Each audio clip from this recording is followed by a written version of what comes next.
உங்க ஃப்ரெண்ட்ஸ் எல்லாம் லவ் பண்ணி கல்யாணம் பண்ணிருக்காங்க. நீங்களும் ஒரு கல்யாணத்துக்கு ரெடி ஆகுற மைண்ட் செட்ல தான் இருந்தீங்க.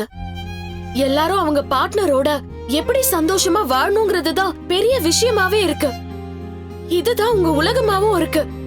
ஆனா ஏன் உலகம் அது இல்ல? எனக்கு எவ்வளவு ஆசைகள் இருந்துச்சுன்னு தெரியுமா? நான் படிக்கணும்னு ஆசைப்பட்டேன். ஒரு நல்ல வேலைக்கு போய் என்னை யாரெல்லாம் ஓடி போனவ பொண்ணுன்னு சொன்னாங்களோ அவங்க முன்னாடி எல்லாம் நான் நல்லா வாழ்ந்து காட்டணும்னு ஆசைப்பட்டேன்.